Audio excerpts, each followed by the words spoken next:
For example एक patient हमारे पास आया है जो कि 46 या 48 ईयर्स ओल्ड है, but he has been taking substance since 25 years old. तो हम उसको दवाइयाँ भी दे रहे हैं, हम उसको काउंसिल भी कर रहे हैं, बट वो इफ़ेक्ट नहीं आ रहा, वो चेंज नहीं आ रहा। तो हमें विद इन 7 डेज 15 डेज समझ आ जाती है, पता लग जाता है कि कुछ तो गड़बड़ है।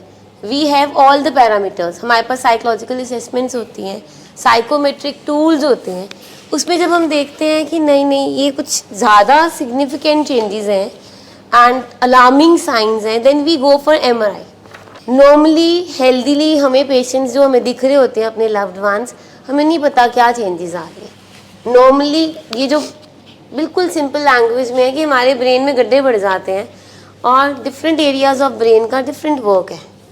एक का वर्क है आपको चलाना फिराना, एक एरिया का वर्क है आपकी समझ बूझ को मैनेज करना। तो जब समझ बूझ वाला एरिया बहुत ज़्यादा इन्फ्लुएंस्ड हो गया है, वो कहते नहीं है, कई बार फैमिली कहती है इनू समझा समझा के थक गए हैं, इनू रीहैब्स भेज भेज के थक गए हैं, इनू नहीं समझ आती।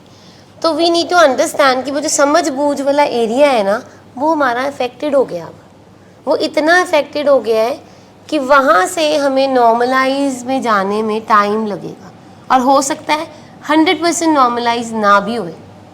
Y we keep on saying time and again. बहुत हमारी क्वेरीज आती हैं, जी आप 2.5 साल क्यों कह देते हो, आप तो दिल ही तोड़ देते हो हमारा। 2.5 साल कह के तो हमारे पहली कमर ही टूट जाती है, इतनी देर कौन करेगा। हम 2.5 साल इसलिए कहते हैं कि स्टैट्स कहते हैं कि 2.5 साल ज़रूरी है। 2.5 साल ये जो गड्ढे बन गए इनको फिल होने में 2.5 साल लग जाने हैं, अभी ट्रीटमेंट चलना है अभी। और वो चलते चलते भी कई बार अप एंड डाउन आ जाते हैं, वो चलते चलते भी हम कई बार गिरते हैं, कई बार उठते हैं, संभलते हैं। बट हमारा मेन मोटिव होता है फैमिलीज़ को ये अवेयर कराना कि this is part of disease and we need to understand कि क्या है। और हमारा मोटिव ये आपको स्कैन्स दिखाने का भी ये है कि हम जो एक बाहरी इम्प्रूवमेंट से फैमिलीज़ कहीं ना कहीं वहीं पे ट्रीटमेंट से पीछे हट जाती हैं, जब उन्हें बहुत अच्छा लगता है पेशेंट की वो थोड़ा सा वेट गेन कर लिया, उसने थोड़ा भर गया है, ठीक है, अच्छा खा पी रहा है, जिम करना शुरू कर दिया है, खेलना शुरू कर दिया है, बट अंदर उसके ये गड्ढे अभी भी हैं। सो मैंने जैसे बोला, अगर स्ट्रक्चरल चेंजेस आ रहे हैं तो फंक्शनल चेंजेस होएंगे ही। जैसे आपने मैम पहले बोला था कि बिहेवियर तो सबसे डीप डाउन वाली तह में ना कहीं अभी है। जो सबसे पहले है हमारे जो बॉडी पे इफेक्ट आया था वो ठीक हुआ, दूसरा जो नशे के साथ सिम्टम्स आए वो ठीक होंगे। जो तह में हमारे पैटर्न्स और बिहेवियर जो बचपन से बने हुए हैं, ठीक है, उनको ठीक होते होते टाइम चाहिए। उनको ठीक होने के लिए हमें आपका सपोर्ट चाहिए, आपकी कंसिस्टेंसी इन द ट्रीटमेंट चाहिए कि आप परसिस्टेंटली अपने लव्ड वन को ट्रीटमेंट में रखें। क्योंकि बहुत बड़ी फैमिलीज ऐसे करती हैं कि वो ट्रीटमेंट तो मांगती हैं कि डॉक्टर साहब मैनू ठीक कर दो, मैम मैनू ठीक कर दो, बट जो ट्रीटमेंट के प्रोसेस में चाहिए होता है ना, वो फैमिलीज नहीं कर पाती हैं। और प्रोसेस में क्या चाहिए, प्रोसेस में हमें आप लोगों का साथ चाहिए। जब हम आपको बोलते हैं कि आपने इनेबल नहीं करना, ठीक है, बट आप लोग कई बारी, क्योंकि हमारे भी पैटर्न्स और वो बिहेवियर्स बने हुए हैं, हम ना चाहते हुए अपने ऊपर काम नहीं कर पाते, हम इनेबल करते रहते हैं ट्रीटमेंट। और जब इनेबल करते रहते हैं हम एडिक्शन को, तो क्या होता है कि जो पेशेंट का क्रैश आना होता है, ठीक है, जो कि बहुत पहले उसको दिख जाना चाहिए, हम उसको कुशन करते रहते हैं। कुशन का मतलब है कि हमारा पेशेंट गिरने वाला था बट हमने नीचे एक सिराना दे दिया कि वो गिर ना जाए। ऐसे ही हमने एडिक्शन को किया है कि जब जब एडिक्शन आई है, ठीक है, और जब जब उसका क्रैश रॉक बॉटम लग सकता था, ठीक है, हमने तब एज अ फैमिली, क्योंकि हमें लगा कि हमने पेशेंट को हेल्प कर रहे हैं, हमने पर क्या किया, हमने उसकी एडिक्शन को हेल्प किया। हमने पेशेंट को, अपने लव्ड वन को कभी गिरने ही नहीं दिया। हमसे देखा नहीं जाता ना, हमसे हमारा लव्ड वन पेन में नहीं देखा जाता। तो जो मैम कहना चाहते हैं, ट्रीटमेंट तो हम कराने आ जाते हैं, लेकिन मर्जी हम अपनी चलाते हैं। मर्जी फिर हम डॉक्टर की नहीं चलाते या थेरेपिस्ट की नहीं चलाते। ये जो मैम कह रही है ट्रस्ट इन द प्रोसेस, मतलब आप अगर हम पे ट्रस्ट करेंगे और जो हम आपको बता रहे हैं तरीके, उनको फॉलो करेंगे, तब हम जाके मिल के सक्सेसफुल हो सकेंगे। जो मैम कहना चाह रहे हैं कि उसको हमने कुशन कर दिया, मतलब उसको कभी रिस्पॉन्सिबिलिटी आने ही नहीं दी हमने। बहुत इंस्टेंसेस पे क्या होता है कि पेशेंट की लाइफ में इतनी प्रॉब्लम्स आती हैं, हम उसको इग्नोर करी जाते हैं, उसको उसका कॉन्सिक्वेंस नहीं देने देते। अब कई बारी मैंने बताया है कि हम ब्रशिंग ऑफ कर देते हैं। ब्रशिंग ऑफ का मतलब होता है पोछे पाने, पंजाबी में कहते हैं पोछे पा देने। हमारे पास बहुत सारी मदर या फीमेल्स आती हैं, उनके ना ब्रूसेस हुए होते हैं, यहाँ ब्लू होता है, यहाँ होता है, तो हम उनसे पूछते क्या हुआ? कोई नहीं, मैं फिसल गई सी और मैनू किचन 'ਚ ਇਹ हो गया सी, किचन 'ਚ हो गया सी। बट एक्चुअली क्या होता है कि लव्ड वन ने इंटॉक्सिकेटेड स्टेट पे उनको हिट करा होता है। ये बहुत बार होता है, बहुत फैमिलीज़ में होता है। तो हमने क्या किया, हमने तो उसको ब्रश ऑफ कर दिया, बताया ही नहीं उसको, अपनी इमोशनल पेन दिखाई ही नहीं हमने कभी। मतलब आप सोचो कि हम झाड़ू दे रहे हैं और अंडर द कारपेट हम वो कूड़ा करकट इकट्ठा करी जा रहे हैं, और एक दिन वो इतना ज़्यादा इकट्ठा हो गया कि जब कारपेट उठा तो वो बिल्कुल ही भरा पड़ा था। सो हम ऐसे करते हैं कि सारे इश्यूज जो छोटे छोटे आने शुरू हो जाते हैं ना, उनको हम अंडर द कारपेट करते रहते हैं। जैसे मैम ने बोला, ब्रशिंग ऑफ करना शुरू कर देते हैं। घर से पैसे इधर उधर जाने शुरू हुए, हम नहीं किसी को कन्फ्रंट करते या बात ही नहीं करते। मतलब अंदर हमें पता चलना शुरू हो जाता है, बट हम अंडर द कारपेट कर देते हैं वो चीज़ें कि मेरे पर्स से पैसे जाने शुरू हो गए हैं, बिजनेस में घपला होना शुरू हो गया है, हेरा फेरी, यहाँ पे कोई और बात है, वहाँ पे कोई और बात होनी शुरू हो गई है। अगर कोई पर्चा हो गया, हमने पहले से ही पैसे दे के उसको रफा दफा कर दिया केस को, ठीक है। कोई गाड़ी ठुक गई है, एक ये बड़ा इंपॉर्टेंट है। एक दो फैमिलीज ना ये सवाल करती हैं कि आप ऐसे कैसे कह देते हो, पर्चा होए तो हम छुड़ाएं भी ना अपने पेशेंट को। बिल्कुल।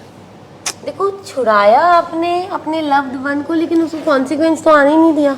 हम असर्टिव तो हुए ही नहीं उसके साथ, हमने उससे वो बात ही नहीं करी कि भाई पर्चा हुआ ही क्यों, रीज़न क्या था, तुम्हारा बिहेवियर था, तुम्हारा सब्सटेंस था, क्यों हुआ ये, और क्या और हमने अपनी बाउंड्रीज़ को हमने भी क्रॉस कर दिया ना। हम पहले कहते हैं कि हमने बाउंड्री सेट करी है कि जे तू ऐ कीता ते हुण इस तरह नहीं करना, मैं तेनों ये चीज़ प्रोवाइड नहीं करनी, और वो जे वाली वो चीज़ें हम प्रोवाइड भी कर देते हैं। फिर ये बहुत इम्पॉर्टेंट है, ये समझना बहुत इम्पॉर्टेंट है। जब तक हम अपने लव्ड वन को रिस्पॉन्सिबिलिटी नहीं ना देंगे और उसकी जो एक्शंस हैं उसके लिए उसको रिस्पॉन्सिबल नहीं ठहराएंगे, तब तक हम बीमारी से बाहर नहीं आ सकते। We need to help him in understanding his responsibility. हम उल्टा करते हैं, हम उसको हेल्प करते हैं बाकी चीज़ों में। जॉब चलेगी, कोई नहीं तो घर बैठ जा, इट्स ओके, तो कुछ ना कर, घर पे बैठा रहे बस हमारे सामने, नशा भी ना कर और घर पे भी बैठा है। या लॉस हो गया तब भी हम ऐसे ही करते हैं। सो दो चीज़ें, हम ट्रीटमेंट मांग तो रहे हैं, ठीक है, पर क्या हम ट्रीटिंग टीम जो ट्रीटमेंट मांग आपको कह रही है करने को, क्या हम वो अलाउ कर रहे हैं कि जैसे मर्जी आप करो? क्या फैमिली का सरेंडर है, फैमिली का ट्रस्ट है ऑन ट्रीटिंग टीम? दो ये डिफरेंट चीज़ें हैं। कहते हैं ना, भगवान को मानना और भगवान की मानना दो अलग अलग चीज़ें हैं, ठीक है। वैसे ही ट्रीटमेंट के लिए आना और ट्रीटमेंट को अलाउ करना कि जैसे आप बोलो, ये दो अलग अलग चीज़ें हैं। हमें आज आइडेंटिफाई करना है कि हम कहाँ पे हैं। कहीं ये तो नहीं है कि हम ट्रीटमेंट के लिए आ गए हैं पर कर अपनी मर्जी रहे हैं।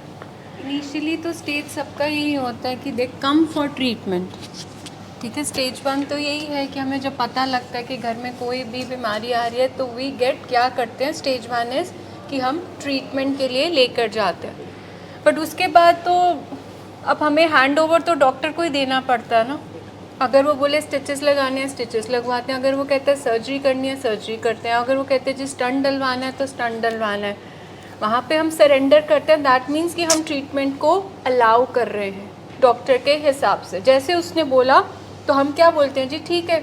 वहाँ तो हम सर साइन भी करके देते हैं कि मतलब ठीक है, हम अपनी पूरी कंसेंट दे रहे हैं आपको। एक इसमें मैं बोलना चाहूँगी, बहुत बार जो होते हैं ना सर्जरीज होती हैं, जितनी भी सर्जरीज होती है ना उसमें एक कंसेंट होता है, उसमें मोर्टेलिटी रेट का कंसेंट होता है। अगर किसी ने भी ध्यान से पढ़ा हो या सुना हो या देखा हो, हम फटाफट से साइन करते हैं, हम एक बार उसको पढ़ते भी नहीं है, हम करते हैं बचाओ बस करो। जैसे मैम हार्ट की बात कर रहे हैं, ओपन हार्ट सर्जरी है या स्टंटिंग है, उसमें हमेशा कंसेंट होता है जिसमें बड़े क्लियर लफ्ज़ों में लिखा होता है अगर ड्यूरिंग सर्जरी पेशेंट को कुछ हो जाता है और डॉक्टर और उसकी ट्रीटिंग टीम की कोई जिम्मेवारी नहीं है। हम उसमें भी फटाफट से साइन कर देते हैं बिना सोचे बिना समझे, बिकॉज हमें होता है लव्ड वन बचा लो बस किसी तरीके से। हमें तो दिख ही रहा है कि वो जा रहा है, हमें दिख ही रहा है कि लास्ट मोमेंट है उसका, बस आप सेव कर लो। उसमें नहीं हम किंतु परंतु करते। बट जो मैम कह रहे हैं कि ट्रस्ट हमारा ट्रीटमेंट में नहीं आता है, हम उसमें बहुत सारी क्वेरीज रखते हैं। उसका रीज़न शायद यही है कि हमारी खुद की अवेयरनेस अबाउट डिजीज़ नहीं है। मतलब इनिशियली हम आते उसी स्टेज में हैं कि बस बचा लो, पर थोड़ी देर बाद, महीने बाद, 45 दिन बाद हम क्या देखते हैं, डॉक्टर ਸਾਹਿਬ ਅਸੀਂ ਤੁਹਾਨੂੰ ਬਹੁਤ ਮੰਨਦੇ ਹਾਂ ਮੈਮ, ਤੁਹਾਡੀ ਇੱਕ ਗੱਲ ਜੋ ਤੁਸੀਂ ਬੋਲਦੇ ਹੋ ਨਾ ਬਹੁਤ ਠੀਕ ਹੈ, ਸਾਡੇ ਨਾਲ ਇਹੀ ਹੁੰਦਾ ਹੈ, ਪਰ ਕੀ ਕਰੀਏ ਘਰ 'ਚ ਇੱਕ ਫੰਕਸ਼ਨ ਆ ਗਿਆ, ਅਸੀਂ ਰਿਸ਼ਤੇਦਾਰਾਂ ਨੂੰ ਦੱਸਿਆ ਨਹੀਂ ਹੋਇਆ ਕਿ ਇਹ ਇੱਥੇ ਹੈਗਾ, ਲੈ ਕੇ ਤੇ ਜਾਣਾ ਹੀ ਪੈਣਾ। हमें ये सिचुएशंस देखनी पड़ती हैं, हमें ये सिचुएशंस हमें डील करनी पड़ती है, और ऐसे ही होता है हमारे साथ। आए हम उसी पेन के साथ होते हैं जैसे हम हार्ट के वहाँ गए हैं और डॉक्टर के पास। कमिटेड भी हम बहुत होते हैं पहले दिन। इनिशियली हम बहुत कमिटेड होते हैं। वही स्टेटमेंट आती है कि हम आपको बहुत मानते हैं। डॉक्टर भाटिया अपने काम से कहते हैं नहीं मैम हम आपको बहुत मानते हैं, मगर हाँ मगर क्वेश्चन मार्क कि अब आप हमारे को आप चार्ज दे दो, हम अपने तरीके से बाकी का ट्रीटमेंट कर लेंगे। बिकॉज पहली चीज़ we never trust the process कि ये जो चल रहा है कि वाकई हम कहीं पहुंचेंगी।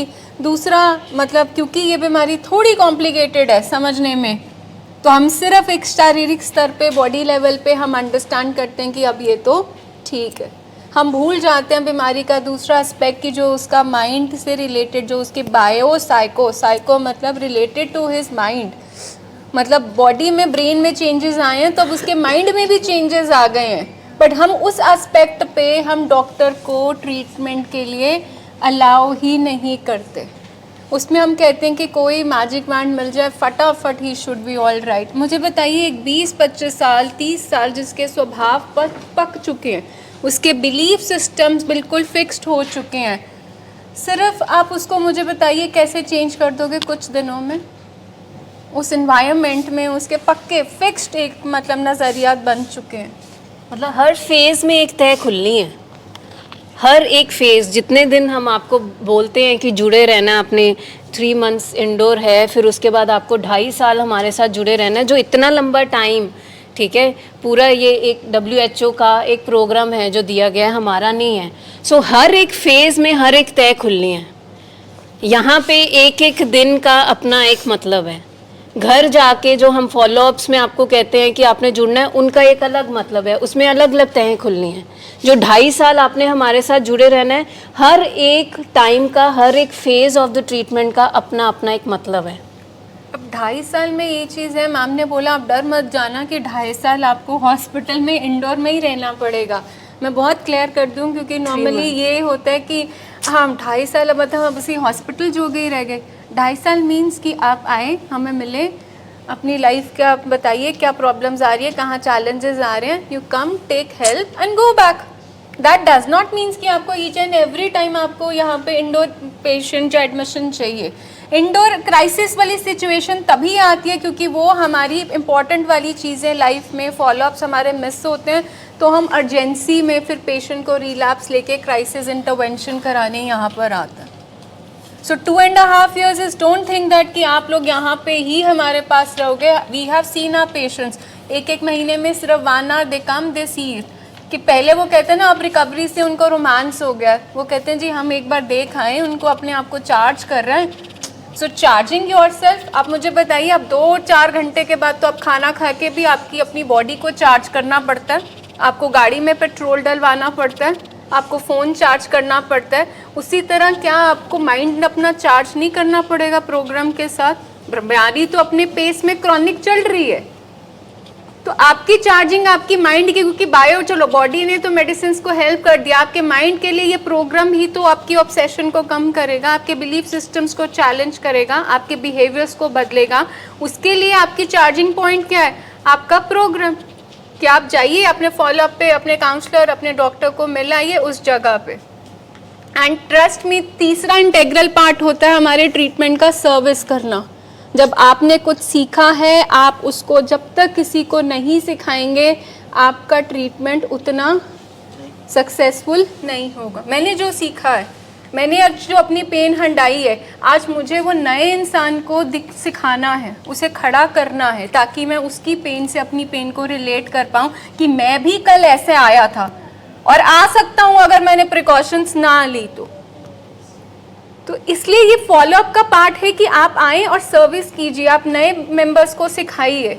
सो that's your charging point for the program. But वही बात हमारी वहीं से शुरू होती है, ट्रीटमेंट कराना और एक पूरा ट्रीटमेंट के हिसाब से चलना, दोनों में फ़र्क है।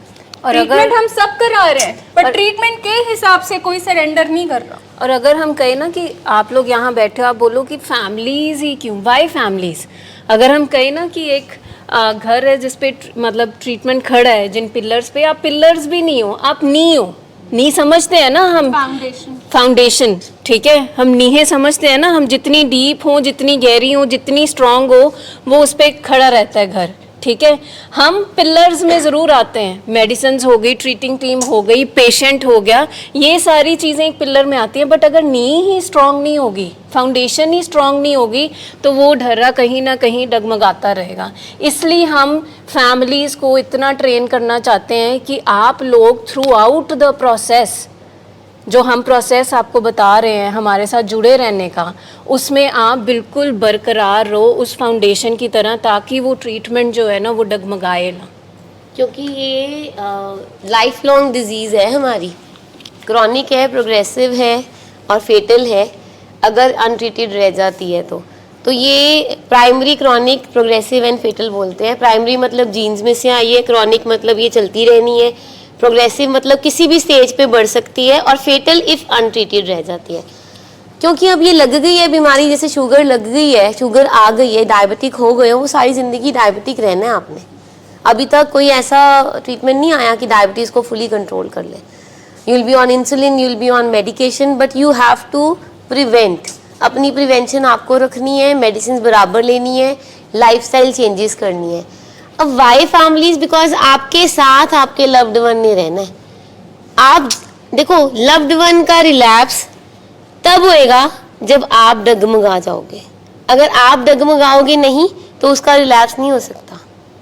हम ना चाहते हुए भी कभी कभी वीक पड़ जाते हैं, बहुत वीक पड़ जाते हैं। तो हमारी ये जो एफर्ट्स हैं वो आपकी तैयारी के हैं कि आप किसी स्टेज पे वीक ना पड़ जाओ। जैसे मैम ने बोला ना 2.5 साल और फॉलोअप ज़रूरी होते हैं। मैं बता देती हूँ, हमारे पास एक नए पेशेंट आए हैं और क्योंकि उनकी साइकोलॉजिकल स्टेट ऐसी थी, इतनी प्रॉब्लमेटिक थी, और we all were helping that patient. और हमारा एक पेशेंट फॉलोअप में आया हुआ है, उसने इतनी ब्यूटीफुली हेल्प करी उस बंदे की, इतनी ब्यूटीफुली, सिर्फ 2 मिनट्स टॉक की साथ बैठ के। उसने उसकी पेन को समझा, अपनी पेन को याद किया कि जब मैं आया था मुझे यही चीज़ें फील होती थी, मुझे यही थॉट्स आते थे, मेरे को ऐसे ही एंगर, सस्पिशियसनेस एंड बेचैनी होती थी। सो वो जो रिलेट कर पाया, दैट वाज वंडरफुल। ठीक है, इसलिए फॉलोअप ज़रूरी होता है। देखो, हम ह्यूमन बीइंग्स हैं, हम भूल जाते हैं, हम भी भूल जाते हैं बहुत सारी चीज़ें। तो जितना हमने प्रोग्राम करा हुआ है, सीखा हुआ है 3 महीने 6 महीने में, नीड ऑफ फॉलोअप है कि जो प्रोग्राम सीखा हुआ है उसको थोड़ा सा पॉलिश कर ले, उसको थोड़ा सा रिवाइज कर ले, ताकि हमें याद आ जाए। और मैं बताती हूँ, हमारे बहुत सारे ऐसे हमारे पेशेंट्स हैं जो कि रिकवर्ड हैं। अब कोई स्लिप नहीं है, कोई रिलैप्स नहीं है, बहुत सालों से वो रिकवर्ड है। आज भी उनकी लाइफ में कोई अप्स एंड डाउन्स आते हैं या चेंजेस आते हैं, दे रियली कम फॉर हेल्प। जैसे मैम कहते हैं ना, महीने में एक बार 1 घंटे की काउंसलिंग के लिए आ जाते हैं। तो बहुत सारे जो जुड़े हुए हैं, अब उनकी दवाइयाँ नहीं चल रही हैं, बट उनकी लाइफ में, उनकी फैमिली में कुछ दिक्कत आती है, they really come and reach out for help. So हमारे पास एक प्लेटफॉर्म है जहाँ जाके हम बात कर सकते हैं, जहाँ हम हेल्प ले सकते हैं। हमारे पास ऐसे पेरेंट्स हैं जिनके बच्चे अब बाहर चले गए हैं, सेटल्ड हैं, वो अपनी काउंसलिंग के लिए आते हैं कि अब हमारा दिल नहीं लग रहा, वो चले गए हैं ना, हमें पता है वो ठीक हो गया, पर हमें बेचैनी हो रही है, अब हमें हेल्प करो। सो ये है ब्यूटी ट्रीटमेंट की, जिसमें हम ट्रस्ट करें, थोड़ा सा ट्रस्ट करेंगे तो हम आगे बढ़ेंगे।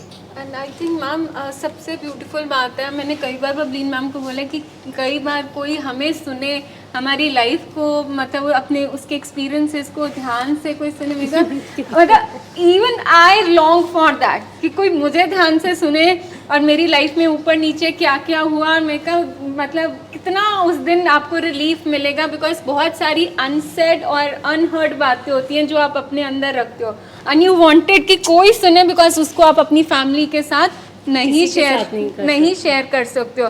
और मुझे लगता है दैट्स लाइक द मतलब एसेट ऑफ काउंसलिंग, कि अगर इफ़ वी प्रमोट कि हम मतलब हम सबकी लाइफ में इफ्स एंड बट्स तो हैं ही। एक बारी ना हम किसी सेशन में गए थे, मैं थी, सर थे, और किसी स्कूल में हम सेशन में गए थे उनको कुछ छोटा सा ब्रेन का एक्सप्लेन करने। एक बच्ची थी छोटी सी, and I think 9th standard की। उसने सर से सवाल पूछा, सर एक बात बताओ, आप अपनी मेंटल हेल्थ कैसे ठीक करते हो? आप भी ह्यूमन बीइंग हो तो डॉक्टर, हो तो साइकेट्रिस्ट, ये तो हो नहीं सकता कि आपको लाइफ में कोई स्ट्रेसर ना आता है। तो सर इतने खुश हुए, एंड सर कहते कि आज आपने मेरा दिन बना दिया ये सवाल पूछ के। एंड जैसे मैम कह रहे हैं, we are blessed that we are working here because we are as a team and we get the place to talk to. हम एक दूसरे की बात सुन के रिलेट कर देते हैं और हम रोज़ अपने ऊपर काम करते हैं। जितने सर आपको समझाते हैं या लेक्चर्स देते हैं या अवेयरनेस कराते हैं या हम लोग कराते हैं, ये हम किताबी नहीं करा रहे हैं, ये हमने एक्सपीरियंस करे हैं, और हम खुद रोज़ अपने आप को ट्रेन करते हैं। जहाँ हमें दिक्कतें आती हैं हम एक दूसरे की हेल्प लेते हैं, बात करके, सिर्फ बात करके। और पता है बहुत सारी प्रॉब्लम्स का सिल्यूशन सिर्फ शेयरिंग से ही हो जाता है। तो ये शेयरिंग इतनी इम्पोर्टेंट है। यहाँ पे मुझे मतलब यहीं पे बैठे हैं, आई वुड शेयर, कई पहले कहते थे कि हाँ हमें मेडिसिन की ज़रूरत है, बट जैसे जैसे वो काउंसलिंग में आना शुरू हुए, मतलब दे से कि नहीं, इसके साथ ही हमें इतना रिलीफ, बिकॉज इतने सालों से इतनी पेन हमारे अंदर घर कर गई होती है, हमारा नींद, भूख, चीज़ों को हैंडल करने का मतलब वो सारा इतना रिएक्टिव हो जाता है ओवर द ईयर्स, है ना। सो अब जैसे जैसे वो चीज़ें अंदर से निकल रही हैं, हम एट पीस है, एट रेस्ट हैं with in ourselves. I remember last year when I lost my mother in law, तो चौथे की सेरेमनी के बाद नेक्स्ट डे मतलब कोई नहीं आता आपके घर। सो वो इतना ज़्यादा, because that 45 days of struggle she was not keeping well. तो मुझे याद है कि I came here and meet these people and kept on crying कि कुछ नहीं, क्योंकि मुझे पता था कि ये वो जगह है कि जहाँ पे मेरी जाके हीलिंग होनी है। एंड आई रिमेंबर ये लोग सब पास बैठे थे, and I cried and went back 2 घंटे के लिए। मतलब कुछ तो है द प्रोग्राम, कुछ तो एडेड, मतलब कुछ तो उसका एक मैजिक है कि आपकी हीलिंग हो जाती है यहाँ पे आके। कुछ नहीं कहा, these people were listening to me, और मतलब अपना सारा जो इकट्ठा था I shared and went back. Like कि मैं कहाँ पे आऊँगी, इन लोगों के पास ही आऊँगी, क्योंकि ये लोग ही समझेंगे कि what I am going through. So it's not that कि हाँ, जैसे बात है कि स्टिग्मा बहुत बना देते हैं कि हाँ जी काउंसलिंग पे चल रहे हैं, मतलब वो क्या स्टिग्मा आता है, द फर्स्ट स्टेटमेंट इज़ कि लाइक शायद दिमाग ख़राब है, एंड हम लोग वो हेजिडेंट जहाँ रिलक्टेंट हो जाते हैं कि going to a psychiatrist means कि we are mad. This needs to be broken. मुझे लगता है कि हर चीज़ के लिए, दान दर्द के लिए we can go to a doctor, ठीक है, सिर दर्द के लिए भी मीट डॉक्टर, बट अपनी ये मेंटल पेन के लिए, इमोशनल पेन के लिए फिर हम क्यों नहीं जा सकते? हम ना अपनी लिमिट को स्ट्रेच करते रहते हैं। देखो जैसे जैसे हम बढ़ रहे हैं, जैसे दांत हैं, पहले हम वो गन्ने भी खा लेते थे, है ना, और सारी चीज़ें, अब धीरे धीरे करके वो डर लगता है कि यार वो गन्ने के साथ दांत ही बाहर ना आ जाए, है ना। तो ऐसे ही हमारी मेंटल कैपेसिटी भी है ना। पहले जब हम लोग यंग थे, सो हमारी मेंटल कैपेसिटी बहुत थी चीज़ों और चैलेंजेस और स्ट्रगल्स को हैंडल करने की, है ना। वो धीरे धीरे करके आज के दिन में अगर मेरे को हेल्प चाहिए, so what's big deal in that, ठीक है। अगर मेरे को 40-50 की उम्र में काउंसलिंग चाहिए, मैं हो सकता हूँ 25-30 में बहुत रेजिलिएंट हूँ कि जो भी मेरी लाइफ में इवेंट्स आए हैं, स्ट्रगल्स आई हैं, मैंने ज़ीरो से अपना इतना बड़ा एम्पायर खड़ा किया है, सारी दुनिया। आज अगर मुझे थोड़ा सा सेटबैक लग रहा है, थोड़ा सा मैं वल्नरेबल हो रहा हूँ, थोड़ा सा मेरे से चीज़ें हैंडल नहीं हो रही हैं, तो मैं फिर मेंटल हेल्थ के लिए हेल्प लेने क्यों नहीं जा रहा? अगर मैं घुटनों के लिए जा सकता हूँ, दांतों के लिए जा सकता हूँ, मैं अपनी मेंटल कैपेसिटी क्यों इतनी स्ट्रेच कर रहा हूँ उस लिमिट तक जहाँ वो बिल्कुल वो रबर बैंड टूट जाएगा। सो दिस इज़ एक्चुअली जो स्टिग्मा अटैच है ना मेंटल हेल्थ सर्विसेज लेने के लिए, वो यही है, क्योंकि विद एज हमारी सारी मेंटल कैपेसिटीज़ जो हैं वो धीरे धीरे डिक्लाइन होती हैं, और तभी ये सर्विसेज बनी। हमारी बॉडी धीरे धीरे कह रहे हैं कि हम वो होती है, ठीक है, ऑस्टियोपोरोसिस हो जाता है, स्पाइन की प्रॉब्लम हो जाती है, आई साइट वो हो जाता है, हम हर हेल्प के लिए जाते हैं, ठीक है। पर जितनी जितनी हमारी एज बढ़ जाती है उतना ही हमारा मेंटल हेल्थ सर्विसेज लेने के लिए क्या होता है, मैं सारी दुनिया देखी है, हुण तुसीं मैनूं कह रहे हो मैं काउंसलिंग वास्ते जावां, ठीक है। ये ਜਿਹੜੇ ਬੱਚੇ ਹੈਗੇ ਆ ਇਹਨਾਂ ਨੂੰ ਤੇ मैं समझाया ਅੱਜ तक, हुण तुसीं मैनूं समझाओगे। सो इतना हम धक्का करते हैं अपने साथ। वो थ्रेशोल्ड बढ़ा ही जाते हैं, पेन का बढ़ा ही जाते हैं जब तक हमारी बस ना हो जाए। हम वेट करते हैं कि वो सैचुरेशन पॉइंट कब आए, जब हम बिखरें और तब हम मदद के लिए जाएं। क्यों मतलब क्यों मतलब we have gone through in our lives, तो लेट्स स्पीक इट अप इन चीज़ों के लिए। फिर इतना झिझक, इतना वो मतलब लोग क्या कहेंगे, वो तो कहते ही रहेंगे। चलिए सो points से हाँ, हमारे coming आज के- back to- let them come, I think let the patient also come, So we ताकि वो भी wanted- साथ में हाँ। सुने। we wanted you anybody मतलब किसी सभी को बोलो अंदर ले आए। they want any of their कोई कंसर्न है, कोई शेयरिंग करनी है, कोई डाउट्स हैं, तुम भी मैम हैं, she can address your concerns. कुछ भी सवाल है, कुछ भी चीज़ आप पूछना चाहते हो आप पूछ सकते हो। सो दैट ये हमारा एक थोड़ा सा टॉपिक है, हम इकट्ठे डिस्कस करना चाहते हैं विद पेशेंट्स एंड फैमिलीज। आपके अभी तक के कोई कंसर्न्स हैं जो आप पूछना चाहते हैं? जी, किसी का कोई सवाल नहीं है? जी हाँ जी ma'am. Actually, my brother is getting treated here. So I have one question like I have every one question. आपने बोला he is getting treated है, तो आप हमें अलाउ कर रहे हैं ट्रीटमेंट करने के लिए? yeah I am allowing you, that's why I am here.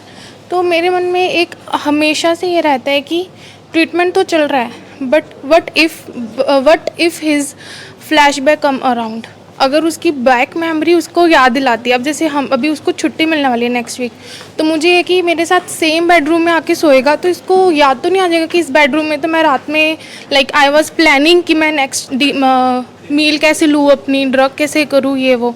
तो ये मेरे को ना एक बहुत ज़्यादा चीज़ चुभती है कि इसको फ्लैशबैक्स ना आए कि अब मैं ऐसे तो नहीं करूँगा। एक होता है ना कनेक्टेड मेमोरी, तो कभी लॉस नहीं होती, वो कहीं ना कहीं डीप डाउन रहती है। अब हम पढ़े हैं तो मेरे माइंड में जो मैंने 2nd से 10th तक पढ़ा मेरे माइंड में है, मेरे को पता है। तो वही मेरे माइंड में एक चीज़ है उसको लेके कि अगर ये सेम चीज़ें रिपीट करेगा, सेम वॉशरूम में जाके इतना टाइम, क्योंकि आई हैव सीन हिम कि वो वॉशरूम में भी काफ़ी टाइम लगा के आता था, सेम वॉशरूम सेम जगह बैठ के, उसको अगर वापस रिपीट होता है तो उस पॉइंट पे हम कैसे उसको डील करें। लाइक मैं उसको रोक तो नहीं सकती कि नहीं तूने ऐसा नहीं सोचना, वो कैसे करेगा अपने आप के साथ। आपने आप खुद ही बोला कि मेमोरीज मतलब हमारे साथ रहेंगी, ठीक है, जो भी चीज़ें हमारी लाइफ में हैं, अनटिल अनलेस कोई मेजर कोई हमारा ब्रेन इंजरी हो जाए, कोई ब्रेन में एक्सीडेंट हो जाए, तो मेमोरीज दे गेट कि बंदे को भूल जाता है, बट ये मेमोरी तो साथ ही रहेगी, ठीक है। अब आप ये साथ जाएंगे, न्यू यहाँ पे पैटर्न्स उन्होंने सीखे, न्यू स्किल्स सीखे। अब वो पुरानी मेमोरी पीछे पीछे कब जाती है, ठीक है। आप अपनी अलमारी में जब नए नए कपड़े लेके आते हैं तो आपके पुराने कपड़े ऑटोमेटिकली नीचे चलने शुरू हो जाते हैं। सो ये जो टाइम है, ये सारे new patterns, new tools, new skills का है, ये न्यू पाथ सीखे हैं, ठीक है। तो ऑटोमेटिकली ये अभी ऊपर है, बट हाँ किसी टाइम पे मेमोरी रिवाइव आ सकती है, बट वो जब मेमोरी आए तो उसके कुछ तो वार्निंग साइंस आपको दिखेंगे कि वही मतलब ये जैसे कि ये इरिटेट हो रहा है, अनवांटेड इसके वो मूड स्विंग्स आ रहे हैं, चाहे अनरेस्ट में जा रहा है, दैट क्लियरली शोज दैट कि अब नीचे कोई और सेकेंडरी इमोशन साथ में चल रही है। और क्या होता है कि हम जब ऐसे होता है ना ट्रीटमेंट के बाद हम फैमिली को ट्रेन करते हैं कुछ एनवायरमेंटल चेंजेस के लिए भी। एनवायरमेंटल चेंजेस की घर का कोई एक कोना है जहाँ पे बैठ के वो नशा करता था, जैसे आपने बोला बाथरूम है, कईयों के घर में बार थी। सो उन्होंने उस चीज़ को थोड़ा सा चेंज कर दिया हुआ है, बार की जगह उन्होंने बुक शेल्फ रख दी है, रिकवरी के कोट्स लगा दिए हैं। जैसे वॉशरूम है, वॉशरूम में भी कई पेशेंट्स हैं क्योंकि मोस्टली ऐसे ही होता है, सो रिकवरी की कोट्स वहाँ पे भी लगा दिए हैं। कई बार So, ये थोड़े environmental- वॉशरूम भी चेंज करवा देते हैं। कलर चेंज करा दिया क्योंकि नए हमने ढर्रे बनाने हैं ना, वो पुरानों को हमने ज़ोर लड़ना नहीं है उनके साथ कि पुरानी चीज़ें ना याद आए ना आएं। जो नई चीज़ें अब हम नई यादें बनाएंगे उनके साथ वो पुरानी यादें जो हैं फेड अवे हो जाएंगी। जैसे मैं आपने बोला कि नए कपड़े आ जाएंगे तो पुराने फेड अवे हो जाते हैं ना। सो वैसे ही अब जो नई चीज़ें होंगी, नया कलर हो जाएगा, कोट्स लग जाएगी, जब हम उस चीज़ को चैलेंज को भी एक्सेप्ट करेंगे, ठीक है, नई स्किल्स हमने सीख ली, तो कितनी सारी नई चीज़ें हैं जो हमने अपनी लाइफ में ले आई। तो धीरे धीरे करके वो जो फ्लैशबैक्स हैं वो खुद ब खुद फेड अवे हो जाते हैं। It is an environmental Q. Room तो आप मतलब चेंज कर सकते हैं उसका, अभी तो दैट इज़ पॉसिबल। कुछ केसेस में नहीं कर सकते, तो एटलीस्ट इनिशियली ये जो फ्रेजाइल स्टेट है उसमें वी कैन डू दैट कि वो वाला कुछ चीज़ों के जो एसोसिएशंस बड़ी स्ट्रॉन्ग होती हैं उसको हम रिप्लेस कर दें। इफ़ नॉट, मतलब आपने बोला कि उस रूम की जगह ही can shift to his father's room. Environmental cue trigger ना हो, अगर किसी को लगता है ये बहुत स्ट्रॉन्ग है तो in that way we can help. बड़ी बड़ी ऐसे होता है कि जो आपका ब्रदर है या हस्बैंड है या आपका रूम ऊपर होता है, उन्होंने रूम शिफ्ट कर लिए हैं, नीचे कर लिए हैं, सो रूम्स ही स्विच कर लिए हैं। मुझे याद है सुखराज जी ने जब जाना था ना यहाँ से, हाँ, एक विंडो, हमारे पेशेंट है तो उन्होंने बताया था ऐसे ना एक विंडो थी, लगा हुआ है, हाँ, एक विंडो बनी हुई है मेरे रूम में और शीशा है। उसके बाद मैं जितनी बार देखता हूँ मुझे थॉट्स आ जाते हैं। तो उनको बोला था रूम शिफ्ट, कहते वो रूम शिफ्ट हो नहीं सकता, पेरेंट्स हमारे बुजुर्ग हैं, वो ऊपर नीचे नहीं हो सकता, आप मैम कुछ और बताओ। मैं क्या, ऐसे करो उस ग्लास पे ना सुंदर सी पेंटिंग करा दो, पूरा कवर कर दो। तो उन्होंने उस ग्लास को पूरा कवर कर दिया विद पेंटिंग, तो उसको दिखता ही नहीं था, बस बात वो चेंज हो गया, वो कलर थेरेपी कर दी थोड़ी सी। तो थोड़ी थोड़ी चेंजेस जो हम कर सकते हैं वो। पर दूसरी बात ये है कि आपने जो आज बात करी है कि आफ्टर 1 वीक ही बी गोइंग और वॉट एवर, तो ये हमारा डर है कहीं ना कहीं, राइट? सबका, सारे पेरेंट्स का होता है। ये जो हम काउंसलिंग करते हैं, बिठाते हैं, समझाते हैं, एक्सप्लेनेशन करते हैं, आपकी तैयारी कराते हैं, ये इस डर को ही हमने ठीक करना है। ये डर तो सारी ज़िंदगी रहेगा हमारा, तो इसको हमने कैसे मैनेज करना है। सो वी आपकी प्री डिस्चार्ज काउंसलिंग होएगी मैम, उसमें आपको बताया जाएगा कि क्या क्या चीज़ें हैं, क्या क्या हमारे रेड स्टैंड्स हैं जो हमने फॉलो करने हैं ताकि हमें प्रॉब्लम्स ना आए। क्योंकि जाने से पहले ना वो जो हैं काउंसलर के साथ बैठ के वो अपने ट्रिगर्स डिस्कस करते हैं। जैसे आपने बोला ना कि वॉशरूम है, सो वो एक ट्रिगर हो सकता है बिकॉज बहुत ज़्यादा नशा वहीं पे किया है। सो जब हम काउंसलर के साथ 1 to 1 बैठ के जाने से पहले हम ट्रिगर्स के लिए प्रोएक्टिवली अपने आप को तैयार करते हैं कि जाके ये वाले चैलेंजेस हैं जो सबसे पहले आएंगे। घर पे कौन से चैलेंजेस हैं, घर के लोगों में कौन से ऐसे ट्रिगर्स हैं, काम पे कौन से हैं, ठीक है। सो वो जब ट्रिगर्स करते हैं तो आपको एक फुल प्रूफ एक प्लान दिया जाएगा कि हम ट्रिगर्स में एज अ फैमिली कैसे हेल्प कर सकते हैं। मतलब वो रिलैप्स प्रिवेंशन में लास्ट मंथ जो हम कहते हैं 3 मंथ्स के प्रोग्राम में बेसिकली यही ट्रिगर्स पे ही काम किया जाता है कि रिलैप्स प्रिवेंट कैसे करना है। That triggers could be the situations, the places, the people around us. और इसीलिए कहा जाता है कि पूरा ट्रीटमेंट करना इम्पोर्टेंट है। पहले महीने में कुछ और कराया जाता है, दूसरे में कुछ और। अच्छा, कई बार फैमिली कहती है 2.5 महीने बाद भेज दो, वो लास्ट पहले 15 दिन हमने तैयारी करानी होती है, वो मिस ही हो जाता है। ना पेशेंट की तैयारी होती है ना फैमिली की तैयारी होती है। सो ये एक सेट प्रोटोकॉल होता है जो हमने फॉलो करना होता है। हमारे लिए एक एक दिन ज़रूरी होता है। हमारे कुछ पेशेंट्स कहते हैं मैम 12 दिन ही तो रह गए, भेज दो, 12 दिन से उसे की करा लेना है, की चेंज कर लेना है। वो 12 दिन में आपकी भी तैयारी होनी है, फैमिली की भी तैयारी होनी है, वो हम अंडरस्टैंड नहीं कर पाते। मतलब उधर पेशेंट अपने ट्रिगर्स लेके आते हैं और उधर फैमिली एक ट्रिगर्स लेकर आती है, दैट पूरी लिस्ट लेकर आती है कि we feel that these are the risky situations जहाँ पे हमें लगता है पेशेंट कैन माइट फॉल। उधर हम पेशेंट से भी पैरेलल पूछ रहे होते हैं। सो बोथ ऑफ देम फिर एक म्यूचुअली, जैसे हमने बोला वो लास्ट 15 डेज तो इंटेंसिवली इसी पे काम करते हैं क्योंकि आपके फियर्स कुछ और होंगे, उनके कुछ और, उनको चैलेंजेस दिख रहे होंगे। So they have to be club together. उसमें हम फ्यूजन कराते हैं कि let family also come, counsellor also sit and मेरा पेशेंट भी साथ बैठे, सो दैट दोनों एक पेज पे एक प्लेटफॉर्म पे पहुँचे बिफोर डिस्चार्ज। सो क्विकली हम कर लें। हाँ जी, आज का हमारे- she has one more question. How much is the certainty कि पेशेंट खुद एड्रेस करता आके कि लाइक मेरा ब्रदर बोले कि दीदी मुझे ऐसा खुद हो रहा है, ये कितनी सर्टेनिटी होती है आपके एक्सपीरियंस से, आपके केसेस के अकॉर्डिंग? या फैमिली के ऊपर है कि फैमिली देखे, वो खुद भी तो नोट करेगा ना, लाइक वो भी तो थ्रू आउट द ट्रीटमेंट उसने भी तो करा है ना, तो how much is the certainty? आपके इस सवाल का जवाब ये है कि अभी वो प्रोसेस में है। अभी उसकी पूरी तैयारी नहीं हुई। 3 मंथ्स में हमने डिटॉक्सिफाई कर लिया, उसको समझ लिया, आपको समझ लिया, उसको सिखा दिया, पर वो जो सिखाया है वो इम्प्लीमेंट कितना कर पाता है, उसकी कितनी तैयारी है। सो इट्स नॉट, हमारे बहुत सारी फैमिली कहते हैं ये शेयर नहीं करता, ये खुद से नहीं आता, ये हमें नहीं बताता, एकदम से बम फूट जाता है, एकदम से ही कुछ हो जाता है। तो इसमें आप कुछ पेशेंट्स जो होते हैं, कुछ पेशेंट्स हैं वो रीच आउट कर लेते हैं, ठीक है, क्योंकि हमारी कहीं ना कहीं प्री मॉर्बिड पर्सनालिटी है मैम। कुछ पेशेंट्स की पर्सनालिटी है वो बात कर लेते हैं, शेयर कर लेते हैं, वोकल हो जाते हैं। कुछ सबमिसिव हैं, अपने तक रखने वाले हैं। अच्छा, जैसे आपका फेयर है ना, ऐसे हमारे पेशेंट का फेयर होता है। अगर मैंने इनको बता दिया कि मुझे थॉट आ रहा है, इन्होंने मुझे 1 महीना और छोड़ना, इन्होंने मुझे 15 दिन और छोड़ना है, रहन दो, बताता ही नहीं हूँ।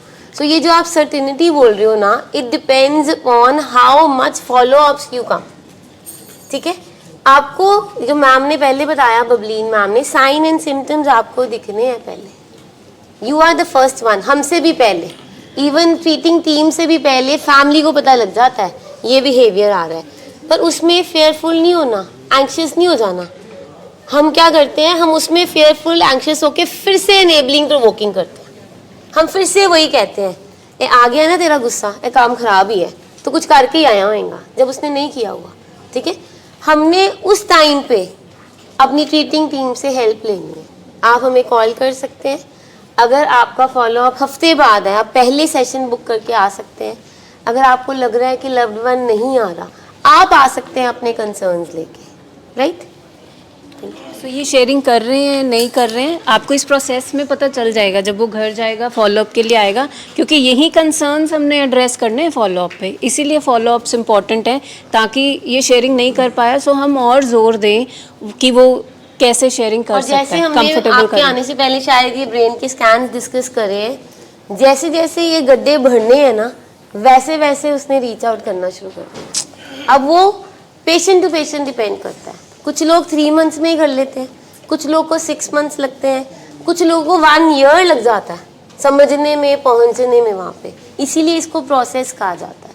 सो we want you to be with us in this process, right. और अगर हम बात करें कि आज हमने जो एक एजेंडा रखा था मीटिंग के लिए, हमने डे 1 से आप लोग अपने लव्ड वन को सपोर्ट कर रहे हो, ठीक है, नो डाउट, इसमें तो कोई डाउट ही नहीं है। बट कहीं ना कहीं हम सपोर्ट उन तरीक़ों से कर रहे थे जो कि इतने फ्रूटफुल नहीं रहे, है ना। तभी हमें इतने साल शायद एक राइट काइंड ऑफ ट्रीटमेंट तक पहुंचते पहुंचते लग गए। तभी हमें टाइम लग गया ये समझते समझते कि हमारा भी उतना ही रोल है ट्रीटमेंट में जितना कि हमारे लव्ड वन का है। सो आज हमने कुछ पॉइंट्स जॉट डाउन किए हैं कि हम राइट काइंड ऑफ जो सपोर्ट है वो क्या, फैमिली से किस तरह की वो राइट काइंड ऑफ सपोर्ट है जो आपके लव्ड वन को आपसे चाहिए इन द ट्रीटमेंट, ठीक है। जैसे हमने बात की ट्रीटमेंट के लिए आना और ट्रीटमेंट को स्मूथली अलाउ करना कि क्या क्या चाहिए। So these are few points जो हम डिस्कस करेंगे अभी, कि हमने कैसे कैसे हर एक फेज़ में अपने आप के ऊपर भी काम करना है ताकि हम सपोर्टिव रह सकें अपने लव्ड वन के इस एडिक्शन के ट्रीटमेंट में।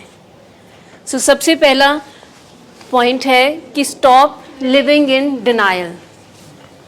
क्योंकि अगर हम कहते हैं कि हमारे लव्ड वन डिनायल में नहीं है, कोई आया है आज सुबह कि मैम डिनायल अभी भी चल रही है ना। सो हम अपने आप से भी ये सवाल पूछें कि डिनायल, अभी मेरी भी इतनी डिनायल चल रही है कि मैं ये पूछ रही हूँ कि उसकी डिनायल चल रही है कि नहीं चल रही है, ठीक है ना। सो ये मैं भी कहीं ना कहीं एक डिनायल में हूँ कि मेरे को ऐसे लग रहा है कि ये हफ्ते में शायद जादू होने वाला है कि डिनायल टूट जाएगी, ठीक है। बेसिकली यही होता है कि लाइक हम लोग एक डिनाइल माइंडसेट के साथ ही फैमिलीज ऑपरेट कर रही होती हैं कि लाइक हो जाएगा। एंड सबसे ज़्यादा जो during the process of treatment, हम ट्रीटमेंट के उस प्रोसेस जो प्लान होता है उसी को ही डिनाई करना शुरू कर देते हैं, क्योंकि हमें सुपरफिशियल लेवल में फिज़िकली पेशेंट हमारा दिखना शुरू हो जाता। पेशेंट ने तो बोला कि लाइक कि 2 महीने या 1 महीने के बाद मेरे को आप लेके जाओ। जब आप साथ में कह देते हैं कि हम हाँ ले जाएंगे, दैट मीन्स ये किसका डिनाइल है? पेशेंट के साथ, ठीक है। सो इट में है स्टॉप लिविंग इन डिनाइल, मतलब अगर आपने ट्रीटमेंट को समझा है तो let allow that treatment to happen it over ना।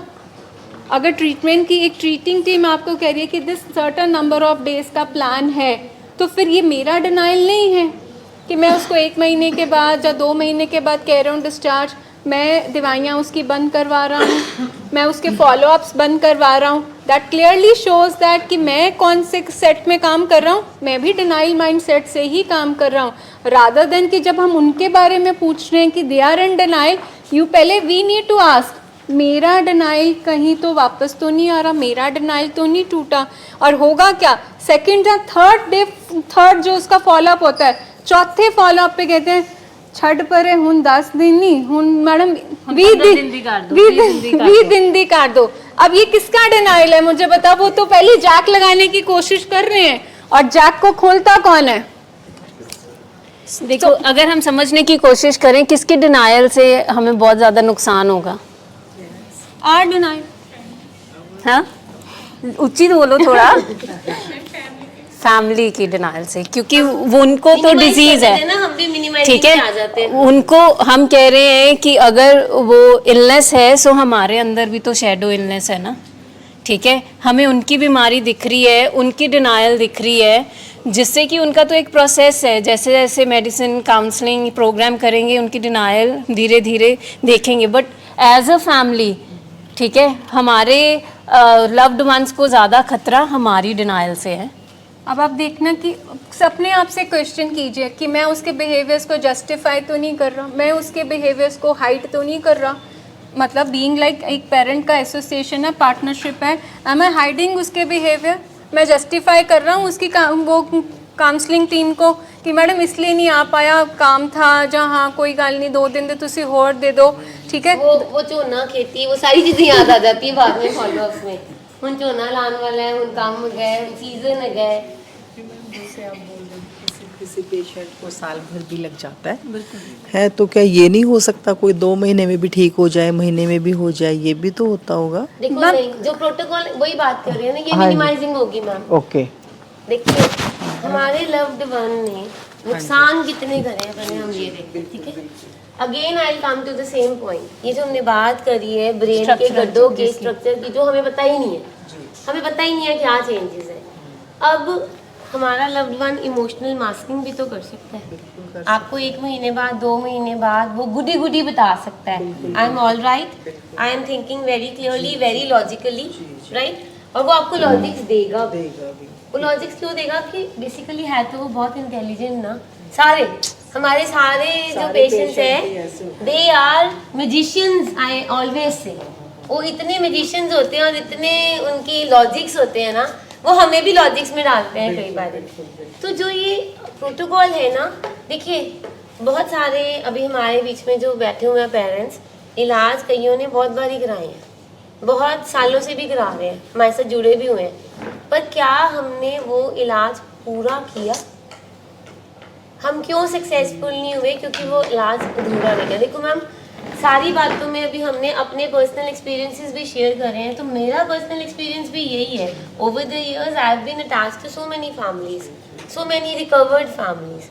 उनकी सक्सेस का क्या है? अगर मैं एक रिसर्च पेपर तैयार करूँ ना, ये 23 सालों का, उस रिसर्च पेपर में मैं ये बताऊँ, सक्सेसफुल वो फैमिलीज हैं जिन्होंने सरेंडर किया। आज हमारा टॉपिक ये भी है ना कि हम इलाज के लिए तो आए हैं, कि क्या हमने अपनी मर्जी का इलाज किया है कि डॉक्टर की मर्जी का इलाज किया है। जब हमारी मर्जी इन्वॉल्व है, लाइक पेरेंट्स की या पेशेंट की मर्जी इन्वॉल्व है, तो उसमें ना तो पेशेंट्स की मर्जी है ना फैमिली की मर्जी है, वो बीमारी की मर्जी इन्वॉल्व है। We need to understand. अगर आपके मरीज ने आपको मैनिपुलेट किया है या आपको कुछ बोला है कि मैं ठीक हूँ, मुझे इतनी देर बाद ले जाओ, तो वो आपके मरीज ने नहीं किया, उसकी बीमारी नहीं कराया। तो जीत किसकी होगी? बीमारी की। ट्रीटमेंट हम करा रहे हैं, हम कहते हैं कि हम साल से ट्रीटमेंट करा रहे हैं, 2 साल से करा रहे हैं, हम 3 बार आ गए, लेकिन वो जो 3 बार आए उसमें क्या हमने कंप्लीट प्रोग्राम करा? देखिए बिल्कुल मैम कह रहे हैं, we have relapse stories, we have success stories also of our patients.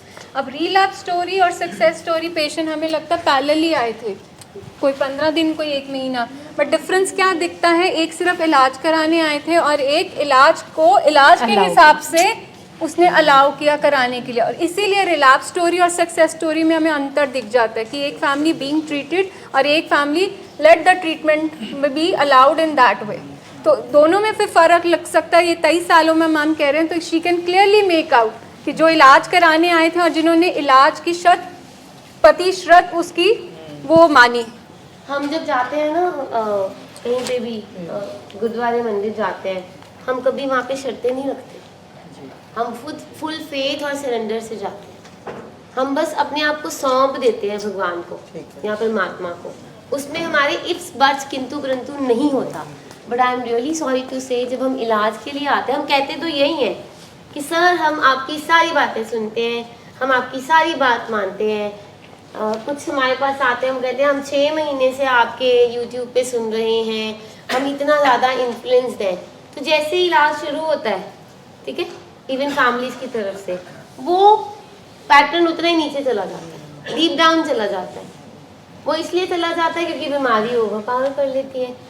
अच्छा, कई ना फैमिलीज़ को भी नहीं पता चल रहा होता एक्चुअली, उनको इनिशियली लग रहा होता है कि नहीं नहीं ठीक है, सब ठीक है, ओके है, बेटर है।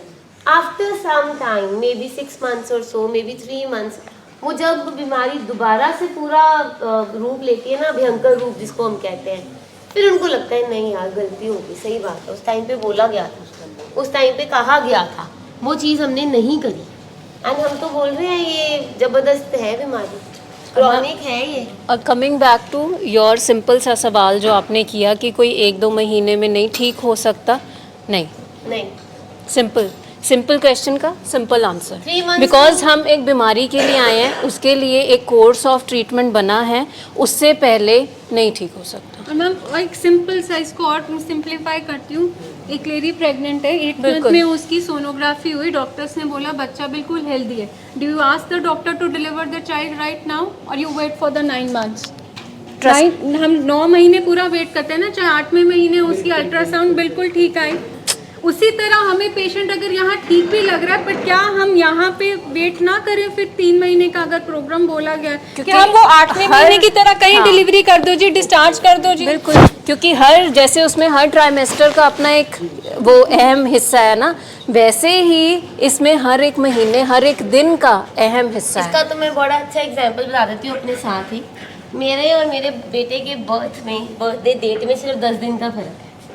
तो मैंने अपनी गायनेकोलॉजिस्ट को बोला कि मैम मेरे बर्थडे वाले दिन करा दो प्लीज, 10 दिन ही तो रह गए हैं। कहते हैं आप अपनी साइकोलॉजी देखो और आप ये देखो।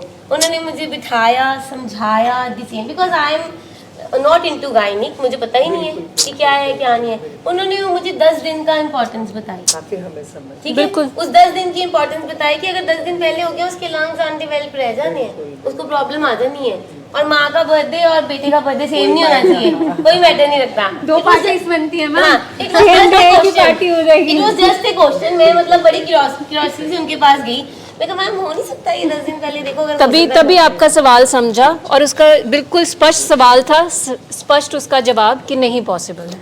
आप बस यहाँ पे उनके डिनाइल से ज़्यादा आप अपने आप से क्वेश्चन कीजिए कि मैं डिनाइल में तो नहीं बैठी हूँ, मेरा डिनाइल टूट रहा है, ठीक है, मैं मिनिमाइज, मैं जस्टिफाई, मैं रैशनलाइज तो नहीं कर रही हूँ।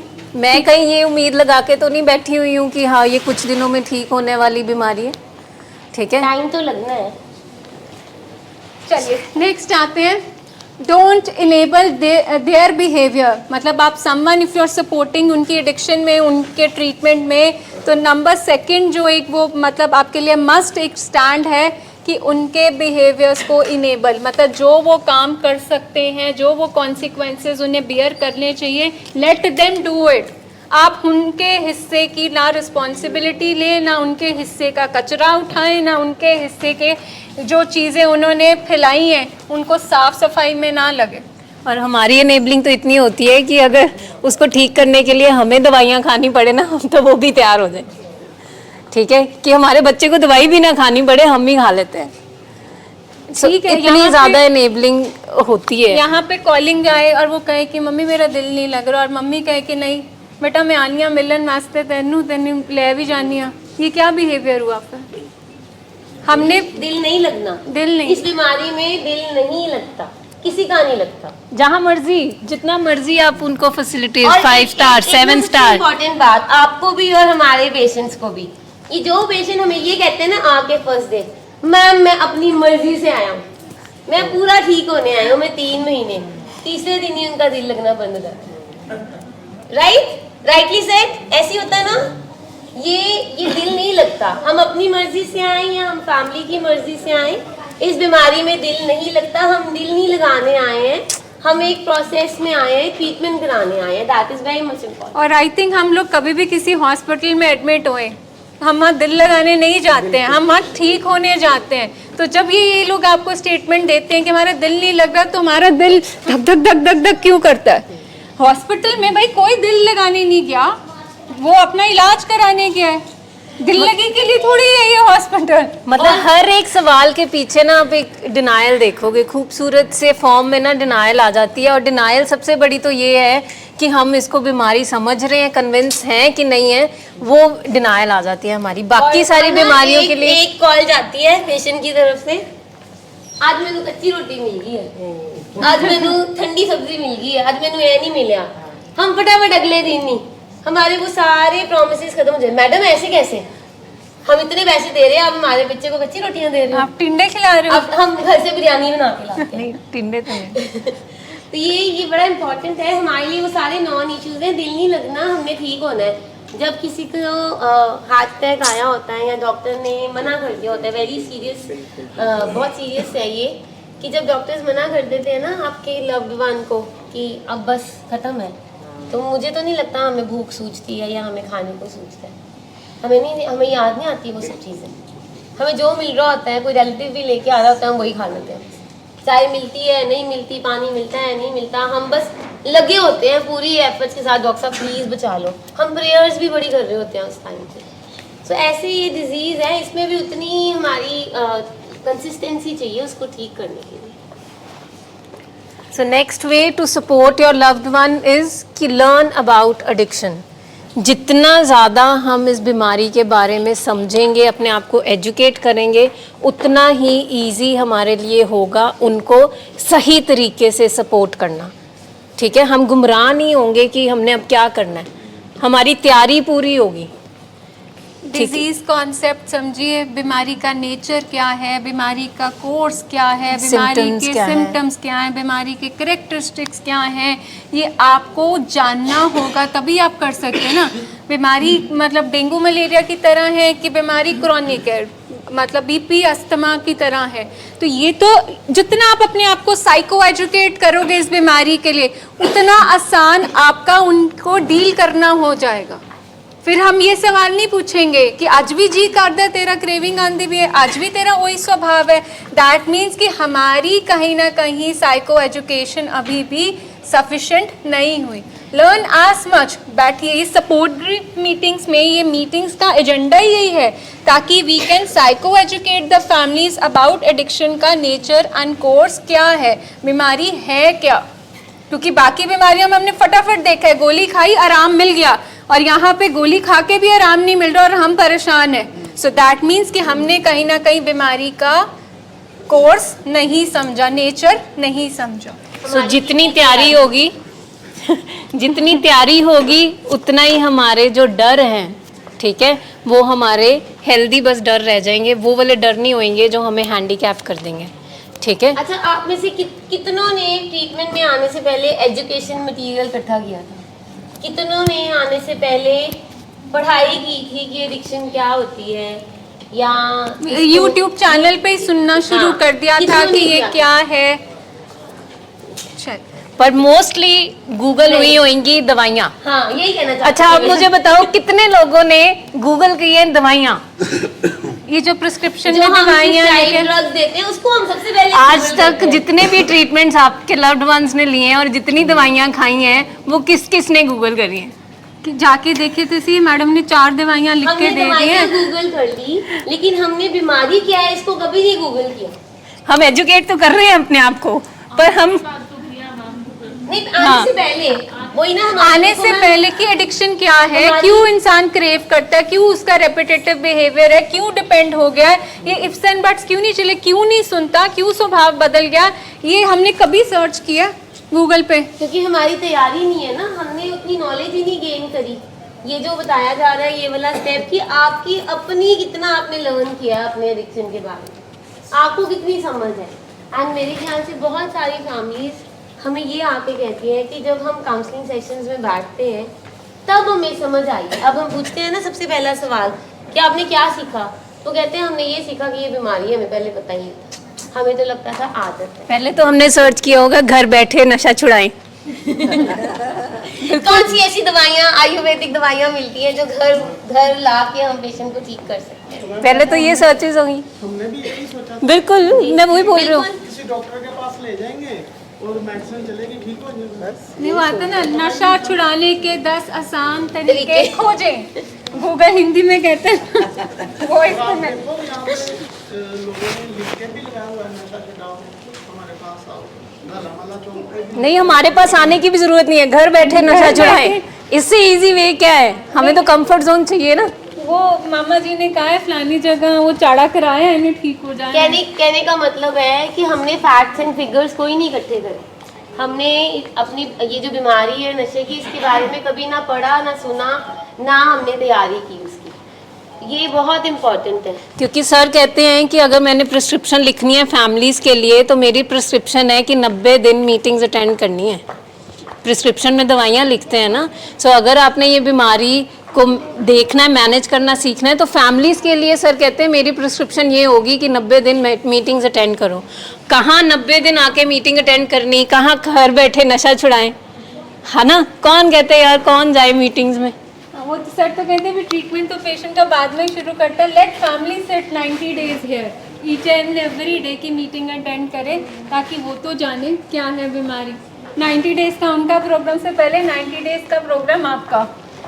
सो लर्न अबाउट एडिक्शन, हर एक चीज़ के बारे में आप पूछिए, बट राइट चैनल के थ्रू पूछिए, हमारे पास ठीक है? तो हमारी जो है ना, हमने कौन सी तैयारी करनी है, जैसे क्योंकि गूगल पे क्या है, सर्वेज हुए हैं ना, अलग अलग उन्होंने कितना एक डाटा इकट्ठा किया है, वो सर्वे से उन्होंने एक सर्वे से एक स्टडी उन्होंने रिसर्च पेपर निकाल के वो डाल दिया। बट आपके जो लव्ड वन है उसको जिस टीम ने थरली डीपली इन डेप्थ काम किया है, हम आपके लिए अवेलेबल है 24/7। आप एक राइट चैनल के थ्रू वो एजुकेट करें अपने आप को। देखिए हर स्टेज में आपकी तैयारी, आपकी एजुकेशन डिफरेंट होगी।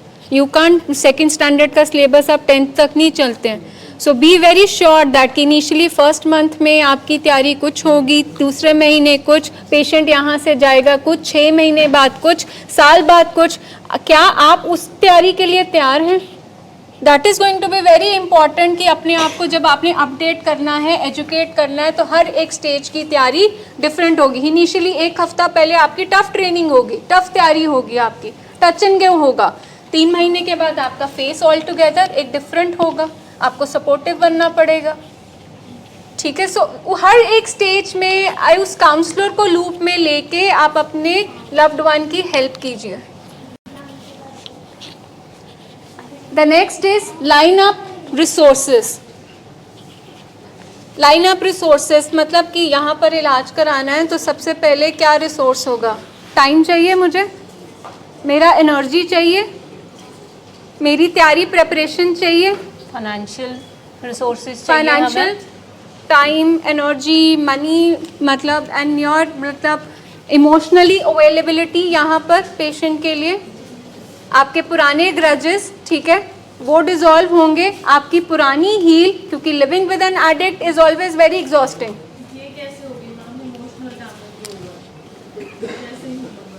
ये दिस इज आपकी हो रही है, उस पे हम आ रहे हैं, वो नेक्स्ट पॉइंट है, उस पे भी हम आ रहे हैं। तो आपको वो रिसोर्सेज इकट्ठे करने हैं आपके लिए। सबसे लिए कि आपका इमोशनल डैमेज हुआ, ये जो आज आपके साथ 50 फैमिलीज बैठी हैं मैम, इनका भी इमोशनल डैमेज हुआ क्योंकि सबने sail in the same boat किया, तो उनकी पेन आपकी पेन सिमिलर ही है, सबके साथ होता है ये प्रोसेस। आज जो आप यहाँ पे बात कर रहे हैं वो आप बाहर घर पे बात नहीं कर सकते हैं, यहाँ पे आप दिल खोल के बता सकते हैं, बिकॉज जो इनके बेटे ने किया होगा वो शायद उनके बेटे ने भी सिमिलर ही किया होगा। तो यहाँ पे वो मेरी इमोशनल हीलिंग, मुझे लगता है कि एटलीस्ट मेरी पेन को आज किसी ने सुना तो है, मेरी पेन आज आइडेंटिफाई तो हुई है। सो सपोर्ट ग्रुप मीटिंग्स वो आगे आएगा जब आप आते हो। ये आपके लाइन अप रिसोर्सेज हैं कि मेरे पास मेरी सपोर्ट ग्रुप मीटिंग्स हैं, मेरे पास वो लोग हैं जो इस बीमारी में इलाज करा रहे हैं, मेरे पास वो संघ है। मतलब हम जब रिसोर्सेज की बात करते हैं ना, हम देखते हैं कि फैमिलीज़ ना टाइम में, पैसे में ही फंस के रह जाती हैं। हमारे पास टाइम नहीं है मैम, हम टाइम कैसे निकालें, या पैसा नहीं है। और कहीं हमने ऐसी फैमिलीज़ भी देखी हैं जिन्होंने आके हमें बोल दिया हमारे पास कुछ नहीं है बट हमने कराना है। सो रिसोर्स सबसे ज़रूरी जो आपको चाहिए वो एक तो आपकी हिम्मत और एक आपकी शिद्दत, आपकी कमिटमेंट एंड आपकी डेडिकेशन, वो लाइन अप होगी सबसे पहले। ठीक है। बाकी आपके रिसोर्सेज साथ में साथ जुड़ते जाएंगे, वो देखना पता भी नहीं चलेगा। आपने एक जो अपने मन में ठान ली है कि मैंने कराना है, जैसे शिद्दत है ना कि हाँ बस करना ही करना है, इसके अलावा कोई और रास्ता नहीं है। फिर आपके पास देखना, वो जैसे हम कहते हैं 33% ना, अगर आप अपना 33% दे दोगे सो आपके साथ वो रिसोर्सेज जो आपको चाहिए आपका गोल हासिल करने के लिए, वो खुद ब खुद वैसे लोग जुड़ते जाएंगे आपके साथ। सो इस तरीके से आपकी जो इमोशनल वो वेलबींग है ना, वो देखना वो भी बेटर होता जाएगा जब आप ऐसे लोगों के साथ जुड़ोगे। एक बात सुनी होगी इंटेंशंस की। हाँ, ਤੁਹਾਡੀ इंटेंशंस होनी है जैसे, अगर आपकी इंटेंशंस अच्छी है ना तो खुद ब खुद राह निकल आते हैं। सर हमेशा कहते हैं आपने 33% देना है, बाकी 33% गॉड ने देना है और 33% हो रहा होता है अपने आप। वो आई थिंक वो शाहरुख खान का डायलॉग, इतनी शिद्दत से मैंने तुझे पाने की कोशिश की है कि हर जर्रे ने मुझे तुझसे मिलाने की कोशिश की है। आपके अंदर वो शिद्दत आएगी कि मुझे ठीक करना है, मैम अलाइन होने शुरू हो जाते हैं वो रास्ते। So, सबसे बाबा जी बड़ा रास्ता जरूर रिसोर्स दिखाते ही, हैं। सबसे बड़ा रिसोर्स ही कहते हैं ना। रिसोर्स हमें क्या चाहिए ट्रीटमेंट के लिए?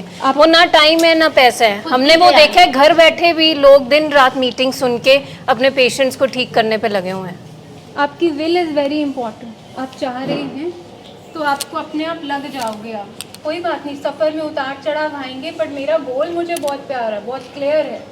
तो टाइम लगता है इसमें, आई कैन अंडरस्टैंड। आपकी पेन भी होती है, आपका सैचुरेशन भी आया होता है, पर ये जो बीमारी है ये टाइम ही लेती है। अगर हम वो टाइम दे पाए तो हम सक्सेसफुल। ये सर्जरी नहीं है, ये सर्जरी हो गई, डॉक्टर ने बोला अब 1 महीने बाद आप चल फिर सकते हो, सब कुछ कर सकते हो। तो आपने एक गोल सेट कर लिया, 1 महीने बाद सब कुछ ठीक है, चल भी लेंगे, चले भी जाएंगे। वही हम कह रहे हैं, हम आपको बोल रहे हैं आपको पेशेंस रखनी पड़ेगी 2.5 साल तक। चेंजेस आने में टाइम लगना है, दिखने आपको शुरू हो जाएंगे 3 मंथ्स में, 6 मंथ्स में, 7 मंथ्स में, 8 मंथ्स में, पर दिखेंगे तब जब हम कंटिन्यूशन में।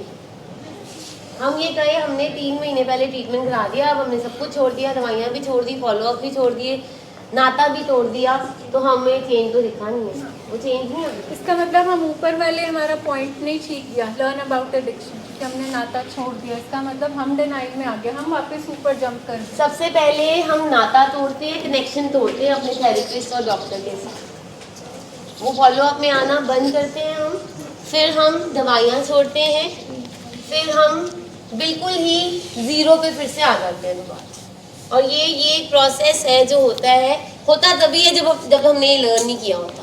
अगर हमने लर्न कर लिया अच्छे से, फिर हम कभी भी नहीं छोड़ेंगे, फिर प्रॉब्लम नहीं आएगी। शुगर की दवाइयाँ छोड़ेंगे, 2-3 दिन ठीक लगेगा कि चलो मैंने मीठा भी नहीं खाया, शुगर की दवाइयाँ भी ठीक नहीं चल रही हैं, और फिर क्या आएगा, दोबारा से शुगर आनी ही आनी है। ये हो ही नहीं सकता कि आपने दवाइयाँ भी छोड़ दी हैं और आपकी शुगर भी ठीक होगी, ये होना ही नहीं है कभी। Next is stage and intervention. ये सबसे ज़रूरी हिस्सा कह लो कि ट्रीटमेंट का है, जहाँ पे फैमिलीज़ का एक राइट काइंड ऑफ सपोर्ट हमें बहुत ज़रूरी चाहिए होता है। कि जब हम डाटा इंटरवेंशन की बात करते हैं, डाटा इंटरवेंशन आई होप कि सारी फैमिलीज़ ने अभी तक या तो वो प्रोसेस में या कर चुकी हैं, जितनी भी फैमिलीज़ हमारे साथ बैठी हैं। डाटा इंटरवेंशन में जो फैमिली का रोल है, that is very very integral part of the treatment. कि हम जब आपको एक बोलते हैं कि आपने अपनी पेन को क्रोनोलॉजिकल ऑर्डर में लिखना है और प्रेजेंट करना है, उसमें कोई भी फ़िल्टर ना हो, आप बिल्कुल अपने काउंसलर के साथ एक टीम बना के उस चीज़ को हमने प्रेजेंट करना है। उसमें कोई ऐसा नहीं है कि हम किसी की इंसल्ट कर रहे हैं, किसी को डिमीन कर रहे हैं, इट्स जस्ट कि हम बीमारी को साफ साफ देख पा रहे हैं कि हमारे और हमारे लव्ड वन के बीच में जो गैप आ गया था वो ये वाली चीज़ों की तरफ से आ गया था। ये एक थेरेप्यूटिक टूल है जिसको लिखकर, बोल के नहीं बोलना, आपसे लिखवाया जाता है बाकायदा। तो एक रिटन फॉर्म में ये एक डॉक्यूमेंट है जिसमें आप पेशेंट को अपने मतलब उसके चेंजेस जो आए हैं, जो उसके एडिक्शन के कारण उसने लाइफ में जो उसके सारे खलेरे मचे हैं उसके बारे में आप बताते हो। इसका मतलब ये नहीं है कि आप पेशेंट को डिसरिस्पेक्ट करने लगे हो, डिमीन करने लगे हो। इट्स जस्ट दैट कि आपने जो जो आपके अंदर आपने बीमारी का तांडव देखा है उस पेशेंट के अंदर, घर के अंदर, आप उसको लिखते हो। Patient has to be the listener और बोलना आपने होता है, बट टारगेट उसकी इंसल्ट करना नहीं है, सिर्फ बीमारी को अलग करके देखना होता है, इंटरवेंशन। और रिटन फॉर्म में, क्रोनोलॉजिकल ऑर्डर में, और उसमें आप जब पढ़ते हैं तो पेशेंट को उसकी फैक्ट्स दिखने शुरू हो जाते हैं कि यार अच्छा एवी कीता। एंड उसमें आप जितने भी आपके लव्ड वंस, क्लोज वंस हैं, वो सारे बैठते हैं, मदर, फादर, ब्रदर, सिस्टर, ये सारे जो फर्स्ट इमीडिएट फैमिली है, they needs to be set. फिर हम सेकंड फैमिली में भी बुलाते हैं, एक्सटेंडेड फैमिली। कई बार तो हम कहते हैं कि उनके वर्कर्स को भी ले आओ, कि ताकि उनको दिखे तो सही कि कहाँ कहाँ पे उन्होंने सारी चीज़ों में गड़बड़ की है। सो ये स्टेज ये है कि अब यहाँ पे बिना फिल्टर लगाए you have to be very honest. यहाँ पे इनेबल ना आप कर जाए कि यार मैं अगर क्या गल सच्ची लिख दी उन्हें बुरा ना लग जाए। क्या आप बिल्कुल स्पष्ट कोरी बातें लिख पा रहे हैं बीमारी को एड्रेस करते हुए? बीमारी को एड्रेस करना, पेशेंट को एड्रेस नहीं करना। आप यहाँ पे हम कुछ चीज़ें ना छुपा जाते हैं, जैसे उसने अगर किसी फैमिली मेम्बर को हिट किया, ठीक है, कोई थ्रेटन किया, या बाहर कोई सोसाइटी में कोई सोशल एम्बैरेसमेंट हो गई है, सो ऐसी चीज़ें ना फैमिली फिल्टर कर जाती है कि कहीं पेशेंट को बुरा ना लग जाए, ठीक है। सो यहाँ पे वही है कि हमने इनेबल नहीं करना है। हम सोच रहे हैं कि पेशेंट को बुरा ना लगे, पर उतनी देर में हमारी बीमारी ने उस चीज़ की शय ले लेनी है। सो हम बिल्कुल इस चीज़ से परे होके वो फिल्टर ना करके सारा कुछ प्रेजेंट करें अपना डाटा, ताकि हम वो बीमारी को स्पष्ट रूप से देख सकें, आप भी और हमारे लव्ड वंस भी। पेशेंट का जो शिफ्ट आता है ना, उसके बाद आता है। एक डाटा इंटरवेंशन नहीं होती, 2-3 डाटा इंटरवेंशन होती हैं, क्योंकि हमने देखा है फर्स्ट डाटा इंटरवेंशन में हम बहुत ही फिल्टर करके भेजते हैं किसी को। बहुत ही फिल्टर्ड होता है, वो बहुत बार होता है ऐसे, ठीक है। तो वो बार हमें डाटा इंटरवेंशन इसलिए करना पड़ता है क्योंकि उसकी वजह से पेशेंट में शिफ्ट आता है, उनको समझ आता है कि हाँ ये मेरी बीमारी है, उनको अपनी बीमारी की रिस्पॉन्सिबिलिटी लेनी आ जाती है फिर, कि मेरी वजह से बीमारी की वजह से ये चीज़ें हुई हैं, अब मुझे ट्रीटमेंट लेना इसलिए ज़रूरी है। आपके लव्ड वन का डिनाइल टूटेगा, आप चाहते हैं ना उसका डिनाइल टूटे, उसका डिनाइल तभी टूटेगा जब आप ये इंटरवेंशन डाटा बिल्कुल ऑनेस्टली लिखें, बार लिख के पढ़ें। यहाँ एक एग्जांपल देती हूँ। मेरा ही एक पेशेंट था, उनको उसकी वाइफ को हमने बोला डाटा इंटरवेंशन लिखने के लिए, बेटे को लिखने के लिए किया। ऑब्वियसली बेटा हॉस्टल में पढ़ता था, उसको पता नहीं था इतना कि घर पे क्या चल रहा है। वाइफ ने जो लिखा वो बहुत साफ़ सुथरा कि ये बहुत अच्छे इंसान है, बस ये वो ऐसे करके ना चीज़ें लिखी। थोड़े दिन बाद क्या हुआ कि जब प्रोग्राम एक्सटेंड 1 महीने के लिए आए थे हम, 2nd मंथ के लिए जब परसुएट कर रहे थे फैमिली को, तो शी सेड कि मैम मैं तो बहुत डरती हूँ कि आपको क्या बताऊँ, रोज़ का मारना पीटना है घर पे। मैंने कहा आपने इंटरवेंशन में क्यों नहीं लिखी ये बात? एक इंटरवेंशन हो चुकी थी तब तक। तो कहते कि मैम अगर मैं लिख देती तो मेरा घर आके क्या हाल होना था ना, मैं आपको बता भी नहीं सकती। सो ये क्या है कि हम बीमारी को क्या कर रहे हैं? आप मुझे बताओ, बीमारी के सिम्टम्स किस में आने हैं? हमारे स्वभाव में आने हैं। हम हमेशा ये बात रिपीट करते हैं अपनी मीटिंग्स में, बीमारी में कोई उल्टी नहीं आनी है, कोई बुखार नहीं चढ़ना, कोई नीज़ में दर्द नहीं होना, कोई सांस की दिक्कत नहीं आनी, हमारे स्वभाव में ये बीमारी दिखनी है, ठीक है। और स्वभाव ही हम छुपा रहे हैं। मतलब आप देखो कि सिम्टम छुपा रहे हो आप अपने लव्ड वन की बीमारी का, आप डॉक्टर को सिम्टम नहीं बता रहे हो। आप जब तक सिम्टम्स नहीं बताओगे, ठीक है, तो हम उसको ट्रीट कैसे कर पाएंगे? क्योंकि यहाँ पे भी पेशेंट बहुत गुडी था। फैमिली से हमने पूछना है कि उसका रियल बिहेवियर क्या था। फैमिली फिल्टर कर रही है, मुझे बताओ उस केस में हम कैसे रिजल्ट्स दे पाएंगे?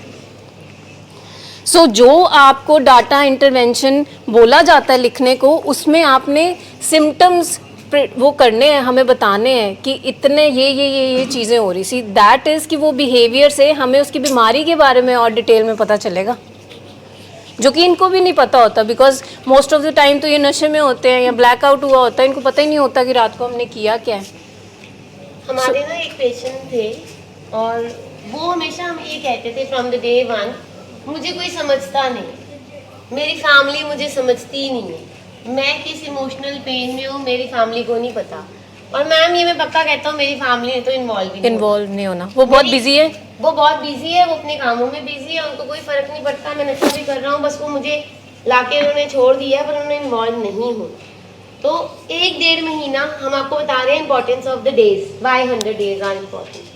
तो 1-1.5 महीना यही चलता रहा, हम पेशेंट पे काम करते रहे और पेशेंट कहता देखा मेरी फैमिली इन्वॉल्व नहीं हुई, फैमिली को भी हम अप्रोच करते रहे, फैमिली को भी अप्रोच करते रहे कंटिन्यूसली, बट फैमिली इन्वॉल्व हुई बिकॉज फैमिली अब्रॉड थी, तो थोड़ा सा हमारा टाइम शेड्यूल डिफरेंट था, बट फैमिली उतनी देर में, उस 1.5 महीने में सारी वीडियो सुन रही थी जो हम अपलोड कर रहे थे, जो हम उनको भेज रहे थे, वो सारी सुन रही थी और वो अपनी तैयारी कर रही थी जैसे जैसे हमने बताया।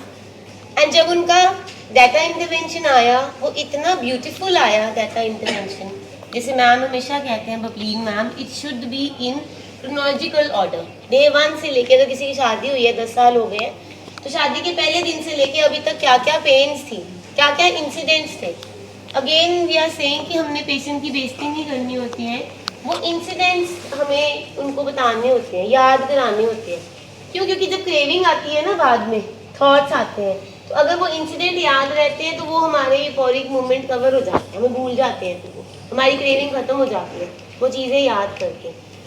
तो मैं शिफ्ट की जो बात कर रही थी ना, जब वो डाटा इंटरवेंशन आया उसके बाद एक्चुअल शिफ्ट आया, उसके बाद वो जो पेशेंट की रिकवरी आई ना, 2nd मंथ 3rd मंथ फिर फॉलो अप, मतलब इतनी ब्यूटीफुल रिकवरी आई। तो ये जो चीज़ें हैं ये बहुत इंपॉर्टेंट है for the recovery of the patient. अगर हम बिना झिझके, अभी भी हमारी बहुत सारी फैमिलीज हैं, still they are associated with us, कोई 6 महीने से, कोई 3 महीने से हैं, अभी भी कुछ ऐसी फैमिलीज हैं जो डरती हैं। क्या डरती हैं? इसने आना तो हमारे पास ही है ना, हम ये वाली बात नहीं कर सकते। तो जो वो वाली बात नहीं की, जो मैम ने कहा स्वभाव तो हमने बदला ही नहीं, उस पर तो हमने वर्क ही नहीं किया। तो वो जो उसकी करेक्टर डिफेक्ट्स थे वो तो साथ ही चले गए वापस, उस पर तो काम ही नहीं हुआ। तो करेक्टर डिफेक्ट्स पे भी काम करना बहुत इंपॉर्टेंट होता है। द नेक्स्ट इज से सपोर्टिव। से सपोर्टिव आप पेशेंट को, क्योंकि हम एक केयर गिवर का रोल साथ में कर रहे हैं, तो अगर हम थक गए, हम बिल्कुल अगर हेजिटेट हो गए तो ट्रीटमेंट नहीं चल पाएगा। तो सपोर्ट आप तभी एक मतलब कर सकते हो दूसरे इंसान की, जब आप अपनी पर्सनल सेल्फ केयर करोगे। खाली बर्तन से आप किसी को सर्व नहीं कर सकते। अगर आप बिल्कुल निचुड़ गए, जहाँ आपके पास कोई एनर्जी नहीं है, जहाँ आपके पास सिर्फ कुड़न है, सिर्फ चिल्लम चिल्ली है, तो आप वही पेशेंट को दोगे। उससे बचने के लिए सबसे पहले आपको अपनी केयर करनी होगी, आपको अपनी पेन की हीलिंग करनी होगी, क्योंकि अगर उसको आपने सपोर्ट करना, और सफ़र तो अभी लंबा है, और वो सफ़र में तभी आप सपोर्ट कर पाओगे जब अपना ध्यान आप खुद साथ में रखोगे। हमारा सारा का सारा फोकस पेशेंट की तरफ होता है, इसने खाया, ये सोया, ये कहाँ गया, हम अपनी जो बेसिक नीड्स है हमारी, हम उसको भी इग्नोर कर देते हैं। हमारे अंदर कांस्टेंट स्ट्रेस, एंजाइटी, वरी, उसके फ्यूचर का क्या होगा, सिर्फ वो चलता रहता। इसमें ना क्रेविंग्स चल रही होती है हमारी अपनी भी। जितने पेशेंट्स आते हैं ना, घर वालों की क्रेविंग्स चल रही होती है, क्योंकि उनको एडिक्शन किसकी है? पेशेंट की, लव्ड वन की। तो उनको एक सबसे पहली बात तो जो हम फ़ोन लेते हैं, तो ये सबसे बड़ा हमें आपकी तरफ से सपोर्ट चाहिए होती है। अगर फ़ोन नहीं दिया, उसके पीछे एक रीज़न है, तो बात करा दो, 1 बार ही करा दो, 2 बार ही करा दो। अच्छा, हम बार बार नहीं करेंगे। वी अंडरस्टैंड कि आपको भी इतनी एंग्जाइटी हो रही होती है, क्योंकि आपको भी वो क्रेविंग आ रही होती है बात करने की, बट उसमें भी हमें आपकी सपोर्ट चाहिए। अगर पेशेंट कोई कंप्लेन करता है आपको, तो आप हमसे बात करें, हम उसको, अगर कोई है तो उसमें चेंजेस लेके आएँ, थोड़ी इम्प्रूवमेंट करें। मतलब सपोर्ट आपसे थ्रू आउट जो चाहिए ना, कि आप उसको थोड़े छोटे छोटे चेंजेस के लिए अप्रिशिएट करते रहो, क्योंकि हमारी उम्मीदें एज अ पेरेंट या एज अ फैमिली क्या होता है, 3 महीने बाद हमें बिल्कुल नवा नकोर एक ह्यूमन बीइंग मिल जाएगा जो हंसता खेलता होएगा, सबके साथ मस्ती करता होगा, काम भी ये आके संभाल लेगा। हमारी ये अनरियलिस्टिक एक्सपेक्टेशन होती है जो कि नहीं हो सकता। सो जो सबसे पहले हमें अपनी अनरियलिस्टिक एक्सपेक्टेशंस पे काम करना पड़ेगा कि ये 3 महीने बाद इसकी एक जर्नी शुरू होनी है और उस जर्नी में उतार भी आएगा, चढ़ाव भी आएगा, और हमने ठीक है। support करनी है। और हमने स्टे सपोर्टिव लिखा है। स्टे सपोर्टिव का मतलब है कि जब वो अच्छा कर रहा है तब भी अप्रिशिएट करो, जब वो थोड़ा डिप में आ रहा है तब भी आपने सपोर्टिव रहना है, क्योंकि हम बहुत जल्दी उसमें ना नुक्ताचीनी करने लग जाते हैं। क्योंकि 2 महीने हमारा पेशेंट अच्छा रहा घर जाके, तीसरे महीने में अगर थोड़ा सा डिप आ गया, ठीक है, उससे ज़्यादा डिप हमारा आ जाता है और फिर हम उसको बेइज्जती करना शुरू कर देते हैं। वही हमारे भी पुराने पैटर्न्स आ जाते हैं, तेरा यही हाल है, बस तू 2 महीने ही ठीक रहना सीगा, ठीक है। सो स्टे सपोर्टिव का मतलब है supportive through out the process. And उसके लिए आपको फिजिकली सपोर्ट आप तभी पेशेंट को कर सकते हैं जब आप अपनी टेक केयर कर रहे हैं ठीक से, अपना खाना पीना, अपनी नींद का ध्यान कर रहे हैं, फॉलो अप पे लेके आना है पेशेंट को, आपने फीडबैक देना है, उसके साथ सारा दिन डील करना है। आप फिजिकली अनफिट हुए, आप सपोर्ट कर पाओगे पेशेंट को? दिस इज लास्ट की गेट हेल्प फॉर योरसेल्फ, जो मैम कह रहे हैं, ये दोनों इंटर रिलेटेड है पॉइंट्स। और अभी जो मैम ने बोला था कि जो हमारी इमोशनल पेन होती है, हाँ। वो हम खुद हेल्प मांगेंगे अपने लिए। You can have your own sessions, you can book your sessions, you can talk here. देखो, नॉन जजमेंटल अप्रोच से हमने आपकी बात सुनी, और हमारा जो एथिकल स्टैंडर्ड्स होते हैं उसमें ये नहीं होता कि हमने आपकी बात उसको बोल देनी है, उसकी बात उसको बोल देनी है। You are coming yourself for your therapy. जैसे मैम ने भी पीछे बात करी थी कि खुद के अंदर इतनी इमोशनल पेन होती है कि हमारे को भी सुनने वाला कई बार कोई नहीं होता। So if you are taking care of yourself by taking your sessions, your therapies, ये जो काउंसलिंग के लिए बोल रहे हैं बार बार, एक्चुअली चेंज आता है। मेरे पास एक पेशेंट के वाइफ आए थे अभी पीछे, और वो कह रहे थे कि पेशेंट नहीं मान रहा, ना उसने आना है, ना उसने मानना है, ना उसकी फैमिली सपोर्ट कर रही है, मैं क्या करूँ? मैं क्या, मैं सेशंस भी नहीं ले सकती, मैं बस टाइम ही नहीं है। मैं सुबह काम करती हूँ मैम, मैं भी ना काम करूँ तो घर तो चलेगा ही नहीं। वो तो ऑलरेडी काम नहीं कर रहा, वो तो जॉब भी नहीं कर रहा। अब मैं, आप कह रहे हो सेशन लेने के लिए आऊँ, आपका टाइमिंग है 10 to 5, मैं आ ही नहीं सकती 10 to 5, तो मैं क्या करूँ? मैं कहा अच्छा मैम आप कुछ ना करो, आप मेरे कहने पे ना, ये जो शाम वाली मीटिंग है ना, आप घर पे ही जब खाना बना रहे होते हो ना शाम को, तो आप ऐसा करो 7:30 वो सुन लिया करो फॉर 15 days। आप कुछ ना करो, सिर्फ वो सुनो, and you meet me after 15 days। And she said कि मैं 50% हील हो गई हूँ 15 दिन। अब मुझे ना क्लैरिफिकेशन हो गई, अब मुझे समझ आ गई है। मैं भी यही समझती थी कि ये जान के कर रहा है, ये इसलिए कर रहा है, इसने तो ऐसे ही रहना है, इसने तो मुझे ही पेन देनी है, मैं ही सफरर रह गई हूँ दुनिया में। But it was not there. After listening to so many families and after understanding the disease concept, वो कहती है कि अब मेरे को ये पिक्चर क्लियर हो गया कि मुझे क्या करना है। So you have to be physically supportive, emotionally supportive, emotionally available होना है पेशेंट के लिए। ये नहीं है कि पेशेंट आपसे कुछ कहना चाहता है और आपका ध्यान कहीं और है, ठीक है। पेशेंट की अनकही बातें भी आपको समझनी चाहिए। फोक ना कर, तो बोलता नहीं था, तो चुप क्यों हो गया, ठीक है, नहाया क्यों नहीं है। Emotionally available, mentally supportive you have to be with him. तो ये सारी मेंटली सपोर्टिव की, यार ठीक है, हो सकता है कि आज तो उसमें फिर पुराने मुझे बिहेवियर के साइंस दिखें, मैं क्या, मेरा एक्शन प्लान होगा, तो मैं सपोर्टिव हूँ उस चीज़ के लिए, मेरी है उस टाइम के लिए तैयारी। तो खाली फिजिकली, इमोशनली, मेंटली, तीनों तैयारियाँ आपको करनी है, तो आप पेशेंट के साथ चलोगे इस सफ़र में, नहीं तो एक आगे एक पीछे। सो ये पॉइंट्स थे जो हमने जॉट डाउन किए हैं, जो ट्रीटिंग टीम आपको कह रही है कि सपोर्ट चाहिए जब आप ट्रीटमेंट के लिए आ रहे हो अपने लव्ड वन के लिए। बट हमारे लव्ड वंस हमसे कैसी सपोर्ट चाहते हैं?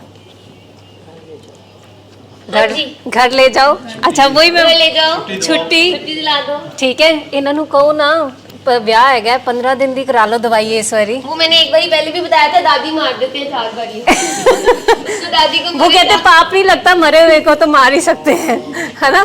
सो द थिंग इज कि हमने सपोर्ट उस तरीके से करना है जो ट्रीटिंग टीम आपको कह रही है। आप सपोर्ट कर रहे थे, जैसे मैंने स्टार्टिंग में ही बोला, डे 1 से सपोर्ट कर रहे थे, बट हम वो तरीके से सपोर्ट कर रहे थे जो ना जानते हुए हम इनेबल कर बैठे।